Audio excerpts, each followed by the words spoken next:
নারায়ণগঞ্জের রূপগঞ্জের সালিশি বৈঠকে হামলা চালিয়ে কাঞ্চন পৌরসভার ২ নং ওয়ার্ড বিএনপির সাধারণ সম্পাদক মোজাম্মেল হককে কুপিয়ে জখম করেছে যুবদল কর্মী কাউসার ও তার লোকজন। এ সময় কয়েকটি ককটেল বিস্ফোরণের ঘটনা ঘটে। সোমবার রাতে রূপগঞ্জের বিরাবো বাজারে এ ঘটনা ঘটে। স্থানীয় প্রত্যক্ষদর্শীদের বরাত দিয়ে ভোলাবো তদন্ত কেন্দ্রের এসআই ফরহাদ হোসেন জানান, গত শনিবার সন্ধ্যায় বিরাবো এলাকায় তুচ্ছ ঘটনাকে কেন্দ্র করে ২ নং ওয়ার্ড বিএনপির সাধারণ সম্পাদক মোজাম্মেল হকের ভাতিজা আনিতের সাথে যুবদল কর্মী কাউসারের ভাগিনা আলিফের কথা কাটাকাটি হয়।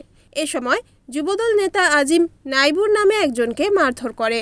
এতে ক্ষিপ্ত হয়ে রাতেই যুবদল কর্মী কাউসার ও তার লোকজন অস্ত্রে শস্ত্রে সজ্জিত হয়ে ২ নং ওয়ার্ড যুবদল অফিসে হামলা ও ভাঙচুর চালায়। এদিকে এর জের ধরে সোমবার বিকালে কাউসার তার লোকজন দেশীয় অস্ত্রে শস্ত্রে সজ্জিত হয়ে বিরাবো বাজারে মহড়া দিলে ২ নং ওয়ার্ড বিএনপির সাধারণ সম্পাদক মোজাম্মেল তার লোকজন নিয়ে তাদের বাধা দেয়। এতে উত্তেজনা ছড়িয়ে পড়ে।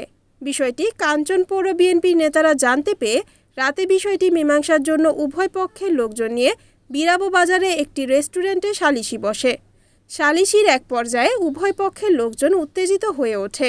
এ সময় কাউসার ও তার লোকজন বৈঠকে হামলা চালিয়ে বিএনপি নেতা মোজাম্মেলকে এলোপাথারি কুপিয়ে গুরুতর জখম করে। এ সময় এলাকায় আতঙ্ক সৃষ্টি করতে বেশ কয়েকটি ককটেল বিস্ফোরণ ঘটান তারা।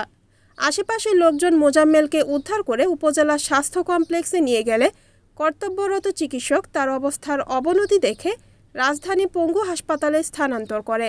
খবর পেয়ে পুলিশ ঘটনাস্থল পরিদর্শন করেছে। এ ঘটনায় আইনগত ব্যবস্থা প্রক্রিয়াধীন বলে পুলিশ আরও জানান।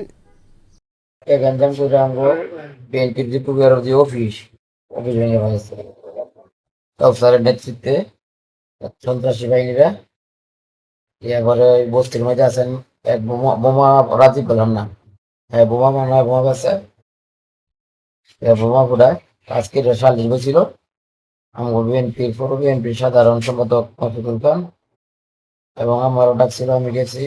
কাউসার সভাপতি আর অন্য ব্যক্তি যে আমি বইছি, বসার পরে এরা কাউসারে প্রায় ২-২৫০ লোক লইয়া এটা বলল সরি দাও লই এখানে আগে অত্যাচার হয়েছে। এখানে বসার পর ওই হট্টগোল লাগাইছে গেঞ্জা, তখন মোদি সেক্রেটারি দলের সাধারণ সম্পাদক উনি কয় আমাকে ভাই দরজা লাগাইলাম, টার্গেট কিন্তু আমি কয় সমস্যা নেই, বার হয়েছি, বার হইয়া সামনে দেখতে সামনে আগাইছি। আগামীর পর ওই কাউসারের নেতৃত্বে আমার গিয়া খুব মারছে রাজিবে বোমা রাজীব আর ২ জন চিনি কিন্তু নাম জেনটা কি পিছিয়ে তোমার রিপোর্ট গোলাম মোস্তফা সাগর, NAN TV, নারায়ণগঞ্জ।